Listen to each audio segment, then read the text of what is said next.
side, you see Noah Walker, Izzet and Soul, taking on Kevin Hoang, Hardened Scales, and we told you this is not quite the take on Hardened Scales we've seen elsewhere.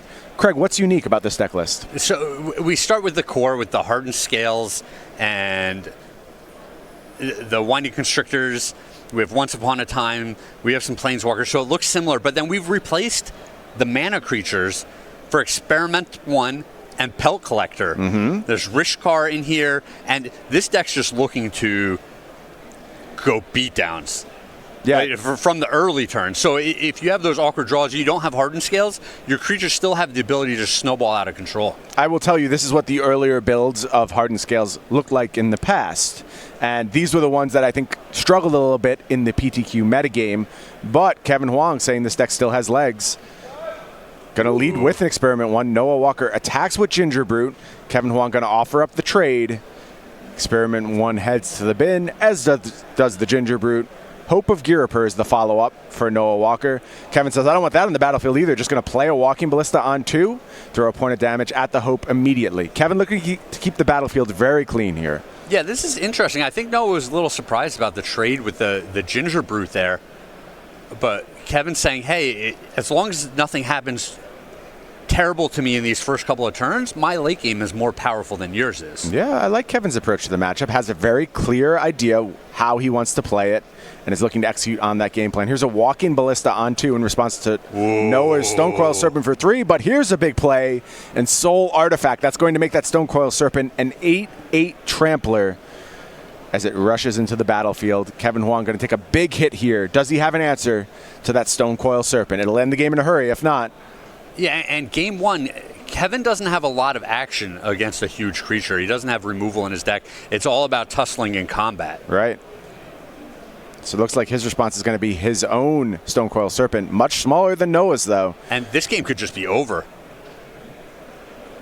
Noah going to play a Ghostfire Blade, equip Stonecoil Serpent with that. Kevin's going to go ahead and chump.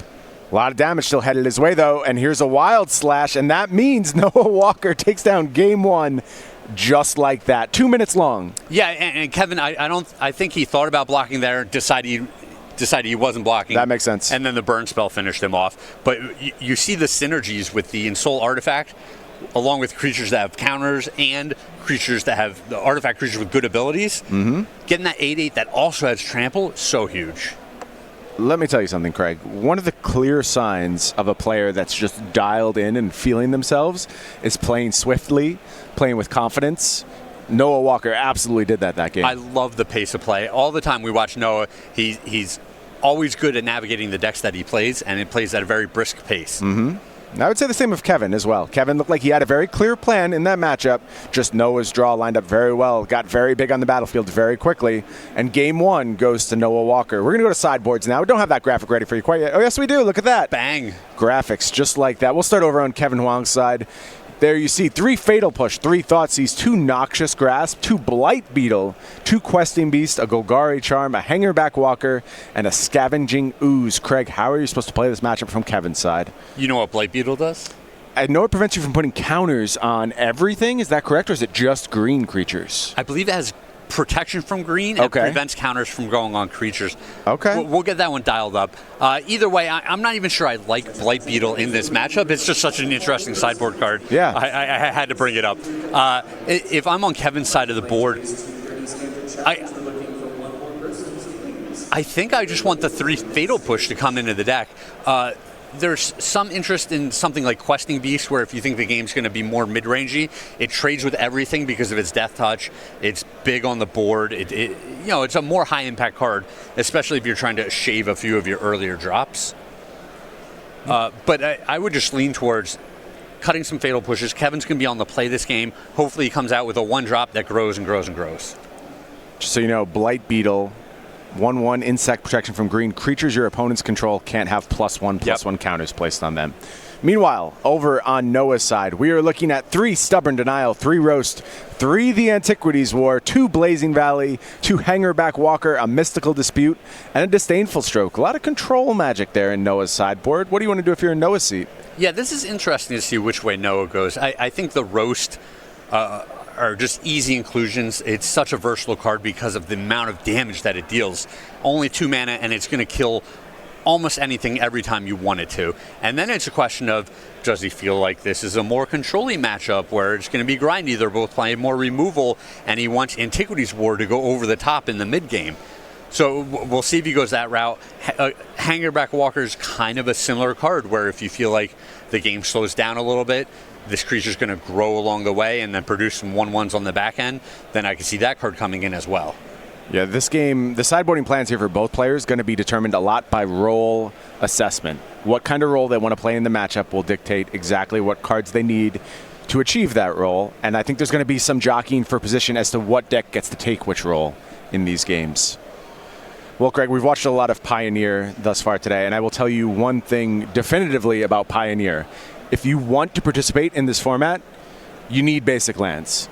In fact, if you want to participate in almost any Magic format, you need basic lands. And what better place to get those basic lands than the Basic Lands Sale? Head over to go.starcitygames.com/sale, and you will see what we have to offer. There's foil lands, there's unhinged lands, there's the flashiest lands imaginable, right down to the most basic lands imaginable, Craig. And however you want to personalize your deck, basic lands are a great way to do so. What's your basic land of choice, Craig? Not Snowlands. Okay, we know that. I hear we're sold out of Snowlands and no one should be interested in buying them ever. Okay. Well, Craig has weighed in on that. Unglued lands. Okay, Unglued's a good choice. I like the new Unstable lands, I'll be honest with you. I love that borderless look. So those are like... That is, the original Unglued lands were already a big jump, right? Where you're just like, wow, this is so different. Yep. Then you go to the borderless full art lands, and you're just, it's almost not a Magic card anymore. Yeah, it looks crazy.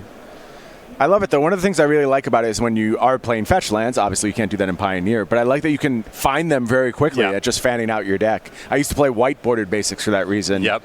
I have moved on to the Unstable lands. Yeah, it's some old unlimited white border lands. Yep. Absolutely. Looks like Kevin on a mulligan here.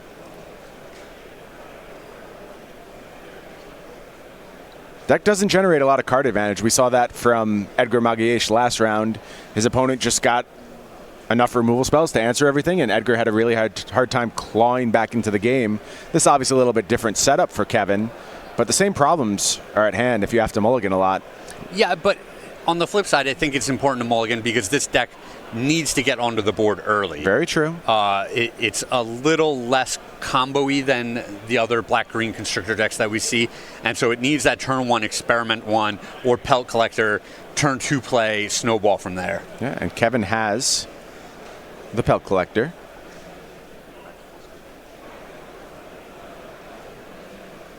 Noah fires off Blazing Volley. Going to go ahead and kill that Pelt Collector immediately. Follow up Hangerback Walker on 1.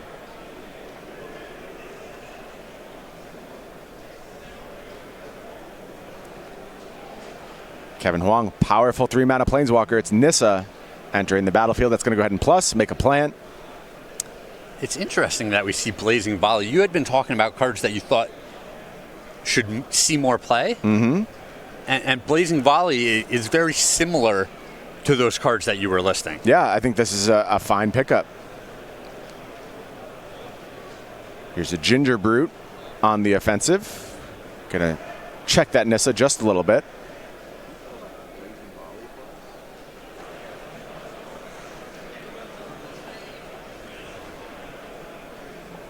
Turn heads back to Kevin now. A little bit slower start for Noah here. Well, yeah, both these players are setting up to play a more grindy game. So I'm a little surprised Noah didn't deploy another counter onto his Hangerback Walker on his own turn. Yeah, that's an interesting decision. Going to go ahead and do so now.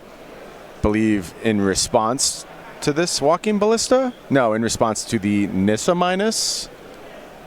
Not 100% sure, but yeah, Noah definitely trying to get more counters on that ahead of time. Here you see Blazing Volley. 1 damage to each creature your opponents control. Good way to clean up all those mana elves floating around the format. I mentioned Dual Shot, I mentioned Electrickery. All options. Here's another Blazing Volley. Look at this one. Yeah, it's just going to get Just Ballista. the Ballista, but it's important to get that card off of the board. Agreed. And he's able to finish off the Nissa in the process. Yep. Timely Blazing Volley for sure. But missing a land drop, which is going to be important for Noah as this game moves forward. Yeah, only 2 mana on Noah's side. Here's a Winding Constrictor that's going to go ahead and put 2 counters on that Experiment 1. And the beats are coming now. There's a 3rd land for Noah. It's like Antiquity's War in hand, I think. Yep. Okay, and that's the type of high-impact spell that you need. Shrapnel Blast Roast. Also present in Noah's hand. Here comes Experiment 1. So it's time to cash in Hanger Backwalker. Going to go ahead, put a counter on that.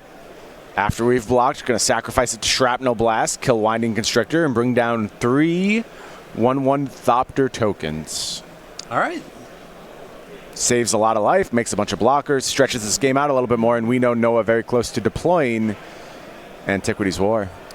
Yeah, these Thopters are great with the Antiquity's War, and he also has that Roast in reserve to finish off the most menacing threat on the other side of the board. Yep.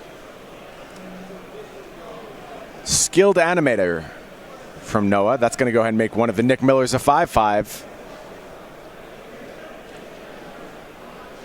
And that one's going to get into the red zone. Kevin's going to fall to 15 and takes the turn back. Voracious Hydra in hand, Hardened Scales.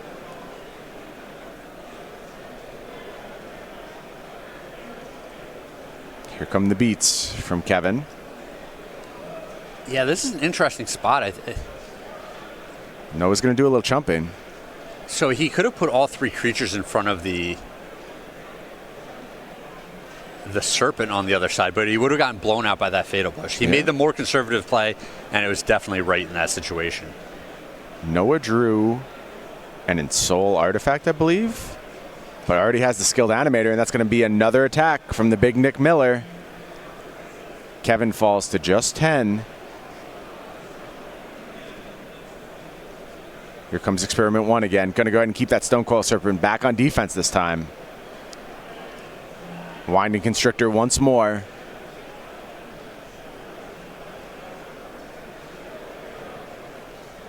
This game's tight, Craig. This game is super tight. There's another Shrapnel Blast in Noah's hand. Has the Roast as well. Going to go ahead and roast Stonecoil Serpent. 5 more damage headed Kevin's way. No 4th land, though. Noah has to survive this turn. Here's Voracious Hydra. Oh, and this is going to get the extra counters before it fights. Going to take down the Skilled Animator. That Nick Miller token getting small. Noah going to take some beats here, but has the Shrapnel Blast in hand, and that's going to do it. Noah Walker takes down Kevin Hoang by the smallest of margins. And he did a great job of chump blocking when he needed chump block, coming in for some big points of damage at different points. Absolutely. He never even hit that 4th land that he needed to unlock some of the cards in his hand. Didn't matter. I think Noah played that game absolutely perfectly. Beautifully. Took exactly the amount of damage he could afford to take, chumped at all the right times, forced through those 5-point chunks. Yep. And was able to get the win in a spot where his deck really didn't hit on all cylinders. He was mana restricted in a bunch of spots. There's very efficient removal over on Kevin's side. Yep. It felt like he had appropriate answers, but I think I also would point out Kevin also a little mana constrained too, and you felt the difference between his version and the Lotus Box version lacking those elves that we often see in the early game. The elves are just the explosive element to this deck to me, where